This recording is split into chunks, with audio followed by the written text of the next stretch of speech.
Bonjour à toutes et à tous. On revient aujourd'hui sur l'interrupteur crépusculaire. Et cet interrupteur crépusculaire, on l'a vu dans la vidéo précédente, et je vous propose aujourd'hui d'en élaborer une implémentation plus sophistiquée en utilisant une machine à état. Alors lorsqu'on est débutant en programmation, on a tendance en général à se jeter sur le clavier, et puis au fur et à mesure de nos idées, on ajoute une variable, on en ajoute une autre. À la fin, on obtient une usine à gaz qui n'est absolument pas lisible et qui fonctionne de façon plus ou moins aléatoire. La vraie solution pour programmer, c'est de commencer à écrire ses idées sur un cahier de brouillon. Et là, on va pouvoir griffonner ce qui correspond à cette machine à état. Alors je profite également du début de cette vidéo pour pouvoir accueillir les très nombreux abonnés d'Heliox qui ont rejoint la chaîne. Et au passage, je remercie Heliox qui a présenté ma chaîne dans sa dernière vidéo.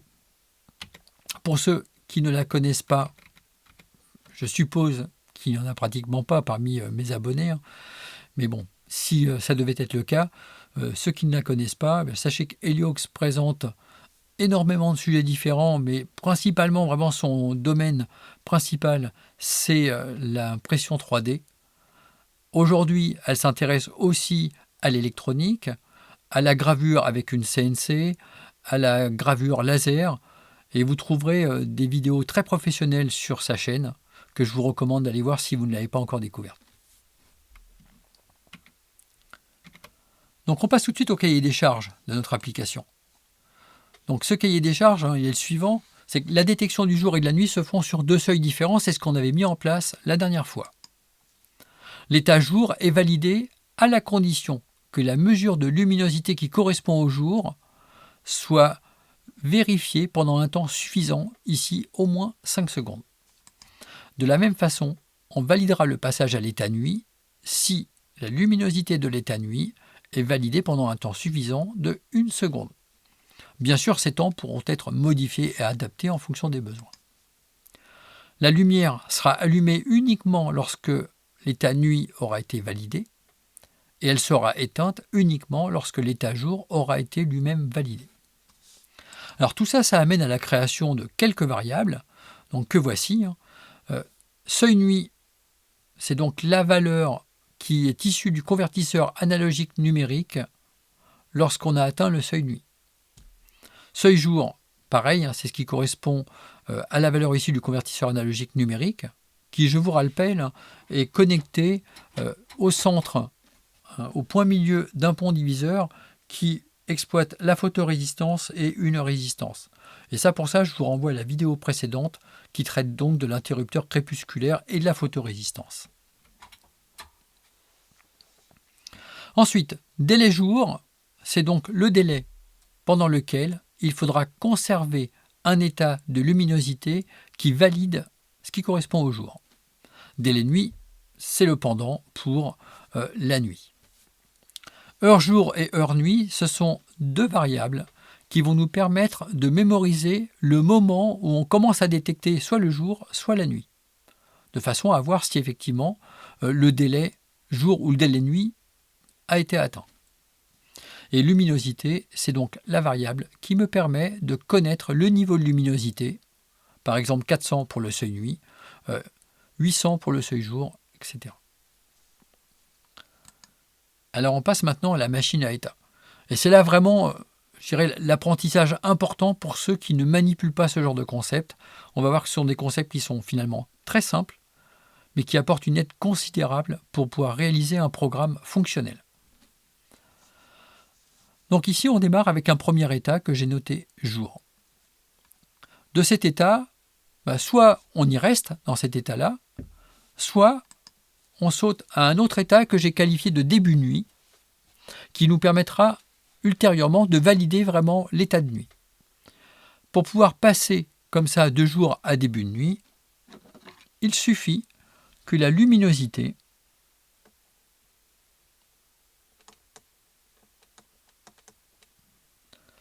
donc ça c'est pour la nuit, soit inférieure ou égale au seuil défini pour la nuit.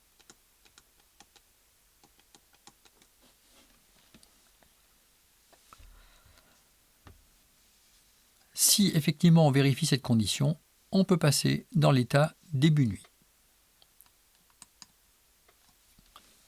On passera à l'état nuit à une condition.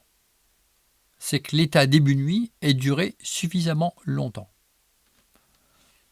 Et pour cela, eh bien, on regardera l'heure actuelle du microcontrôleur qui est renvoyée par la fonction milli, moins l'heure de début de la nuit, que j'ai noté précédemment heure nuit.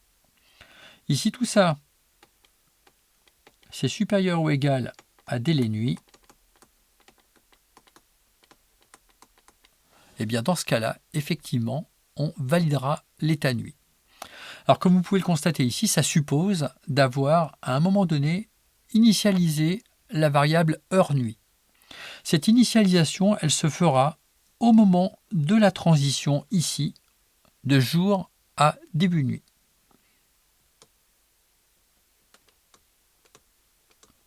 Donc c'est uniquement au moment de la transition que ça va se faire. Heure nuit recevra donc la valeur de milli au moment de la transition.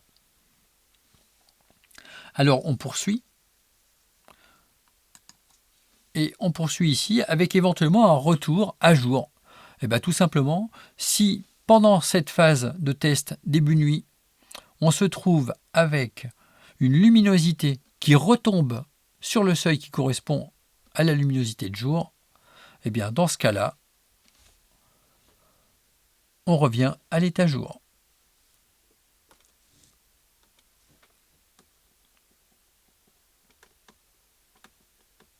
Donc luminosité supérieure à seuil nuit. J'ai parlé de jour tout à l'heure, j'ai fait une petite erreur. Il faut effectivement que l'on reste toujours avec un seuil ici qui soit un seuil de luminosité inférieur au seuil défini pour la nuit. Si on repasse au-dessus, ça annule en quelque sorte le fait d'initier un passage vers la nuit. Bien, alors on considère maintenant que le délai nuit a été atteint et on se retrouve donc ici dans un état de nuit. À ce moment-là, on peut d'ailleurs effectuer une action au moment de la transition et cette action va consister à allumer la lumière.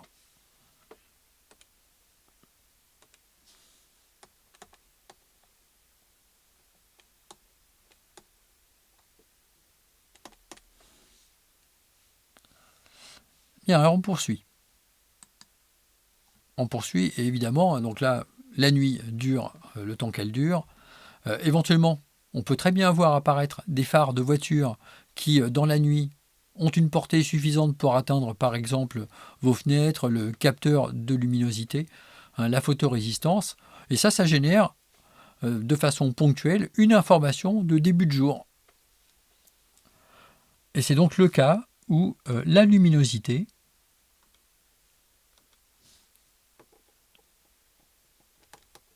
est supérieure ou égale à seuil jour.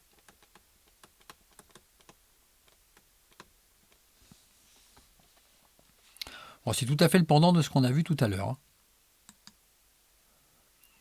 Si cette luminosité n'est pas respectée suffisamment longtemps, c'est-à-dire si luminosité redevient inférieure à seuil jour,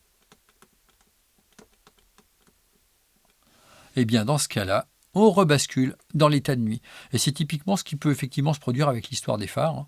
Ces phares, ils vont avoir une action très ponctuelle, ils vont basculer sur l'état début jour, mais ça ne va pas durer suffisamment longtemps, et donc on rebasculera à l'état de nuit, puisque le seuil de luminosité ne sera pas validé suffisamment longtemps. Pour vérifier si le seuil de luminosité est validé suffisamment longtemps, on a besoin, au moment de la transition de nuit vers début jour, de mémoriser l'heure de cette transition. C'est ce qu'on va faire avec l'action suivante. Heure jour reçoit milli.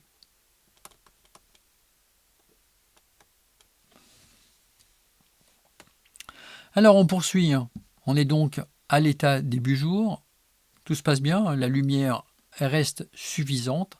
Au-dessus du seuil jour, le temps s'écoule et il arrive un moment où le temps écoulé excède le délai qu'il faut respecter pour le jour.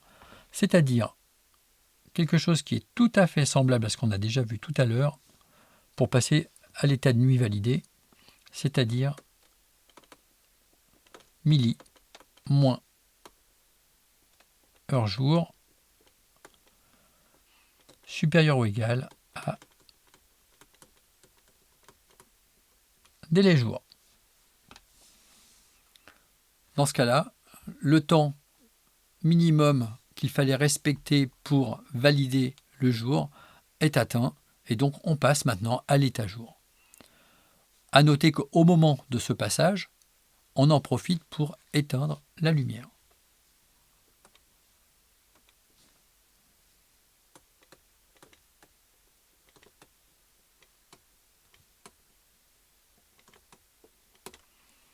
Donc je vous rappelle que ce que j'ai mis en rouge, c'est ce qui correspond aux transitions, les conditions à vérifier pour passer d'un état à l'autre.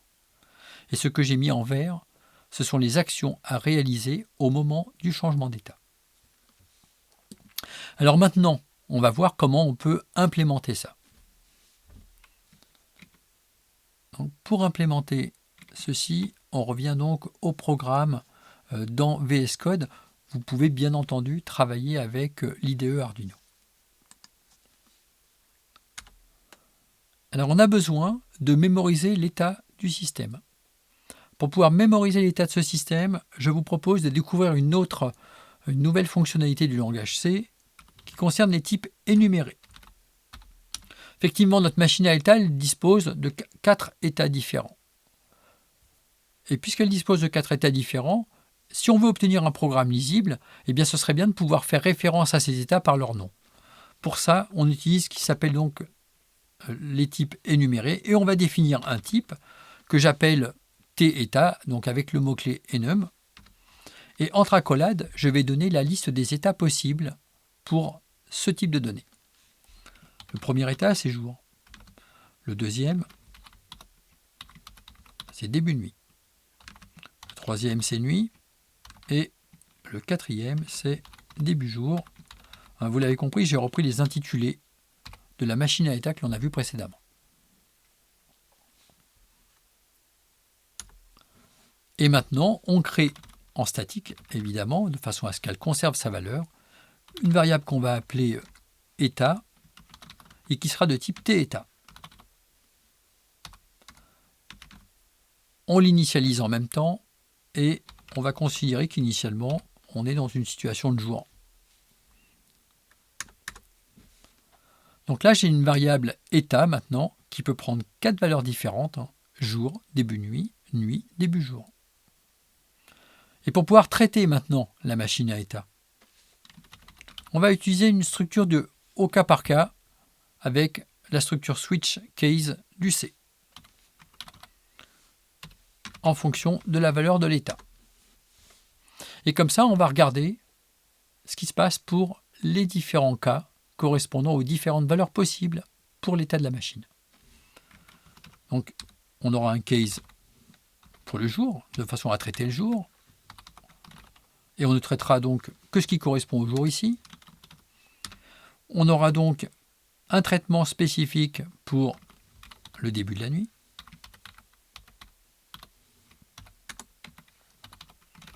Et on s'arrêtera à ça. Et on sortira de la structure switch case avec donc le mot-clé break. Ensuite, l'état de nuit.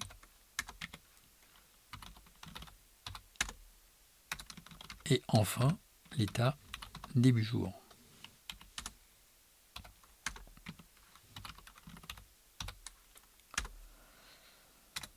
Alors on pourrait mettre un traitement par défaut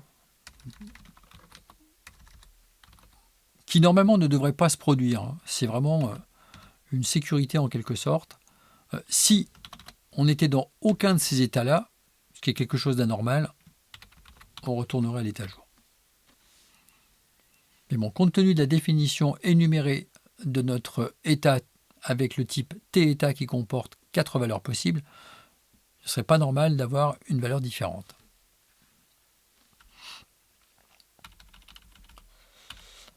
À la limite, on pourrait envoyer ça vers un traitement d'erreur pour signaler qu'effectivement il y a un problème sur cette variable qui possède une valeur qui n'est pas conforme. Et bien maintenant, on s'intéresse donc au traitement de l'état jour. Lorsqu'on se trouve à l'état jour, si on revient sur la machine à état, qu'est-ce qu'on voit? Bien, on voit que l'on peut passer à l'état début nuit si la luminosité respecte ce critère, c'est-à-dire luminosité inférieure ou égale à seuil nuit. Donc c'est parti, on teste ce qui correspond donc à la transition ici. Donc si luminosité est inférieure ou égale à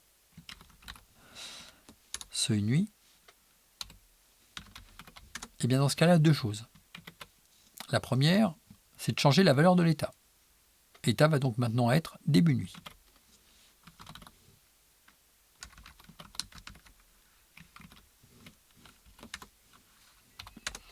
La deuxième, c'est de réaliser cette action. Heure nuit reçoit midi.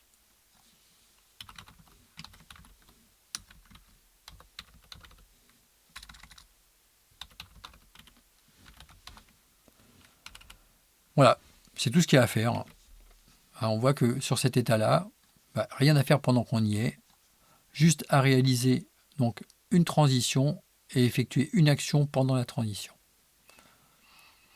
On s'intéresse donc maintenant à début nuit.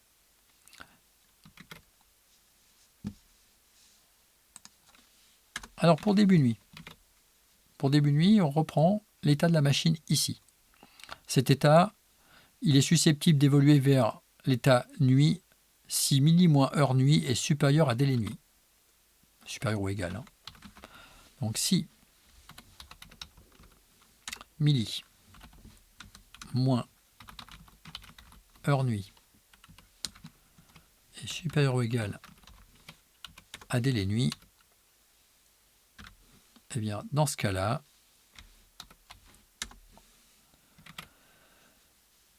on allume la lumière et on passe à l'état nuit.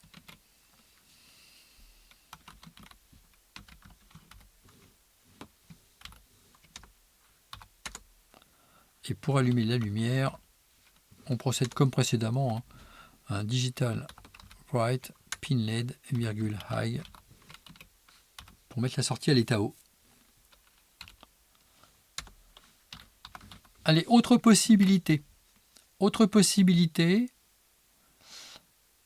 c'est celle qui consiste à revenir à l'état jour parce que la luminosité n'est pas restée suffisamment longtemps en dessous du seuil qui définit la nuit. Donc luminosité supérieure à seuil nuit.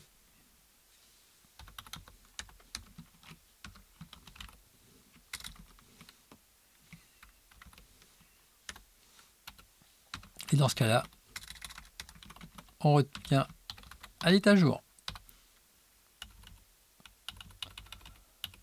Bien, on a traité les deux transitions possibles, celle-ci et celle-ci. On peut donc maintenant traiter ce qui correspond à l'état nuit. Allez, c'est parti pour l'état nuit. L'état nuit, c'est si la luminosité est supérieure à seuil jour, alors on passe à l'état début jour.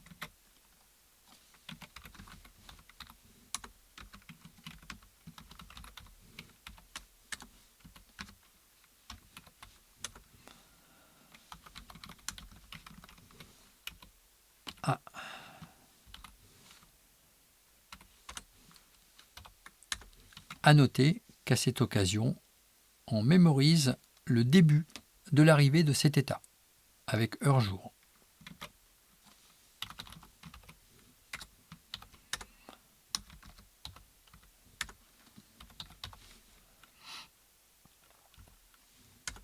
Ensuite, il existe une autre transition possible. Cette transition, c'est celle qui consiste à revenir finalement à l'état nuit, tout simplement parce que le niveau de luminosité n'a pas été validé suffisamment longtemps pour caractériser le retour au jour. Donc si la luminosité est inférieure à seuil jour,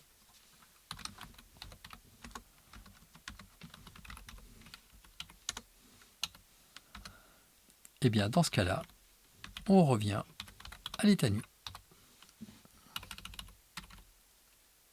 Ah, pardon. Pardon. Ça concerne l'état début jour et on n'y était pas encore. Donc non, pardon, pour l'état nuit, il y a uniquement cette transition-là à assurer. On passe maintenant au traitement de l'état début jour.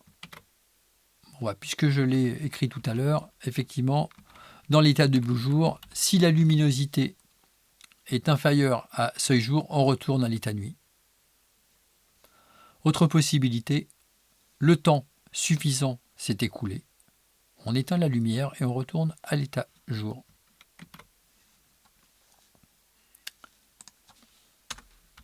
Donc si midi moins heure jour est supérieur ou égal à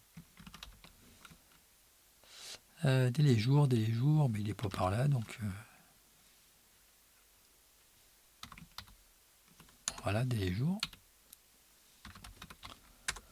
Donc dans ce cas-là, on est sur ce chemin-là. Dans ce cas-là, il faut éteindre la lumière et passer à l'état jour.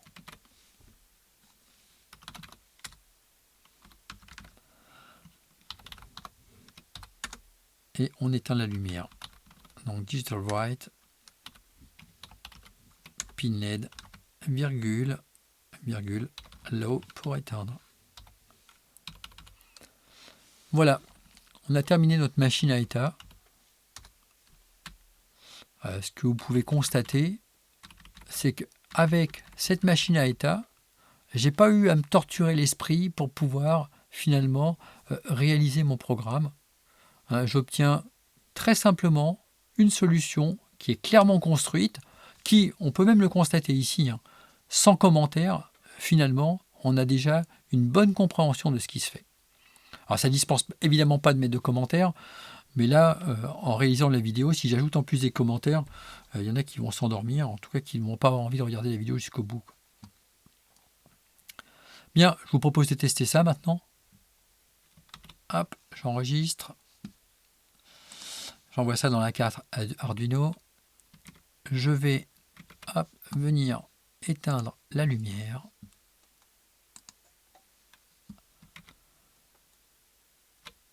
Donc j'ai toujours une lumière d'appoint qui permet de tester.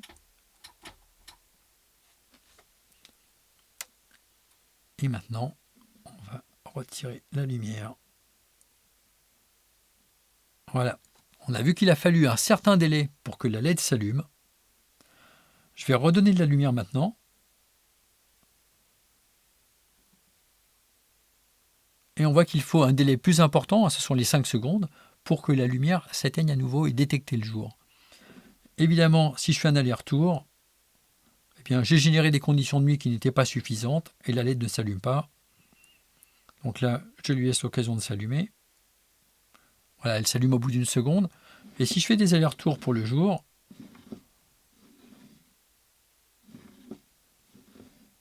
comme vous pouvez le constater, la LED reste allumée parce que la détection du jour n'est pas valide. On a ce qui correspond à un phénomène comme si les phares avaient par exemple éclairé la photorésistance. Et maintenant, si j'éclaire suffisamment longtemps, au bout de 5 secondes, la LED s'éteint. Voilà, c'est la fin de cette vidéo. J'espère que vous l'aurez apprécié. Si c'est le cas, je vous rappelle que le moins que vous puissiez faire, c'est de mettre un petit pouce bleu. Si vous voulez contribuer à mon travail, vous pouvez faire un don sur PayPal en vous rendant sur mon site ge2i.eu. Si vous voulez récupérer le source de ce programme, il est également disponible sur le site ge2i.eu dans la section correspondant à l'informatique embarquée avec tous les tutos sur l'Arduino Uno et l'Arduino en général. Merci d'avoir suivi cette vidéo et à bientôt pour d'autres vidéos.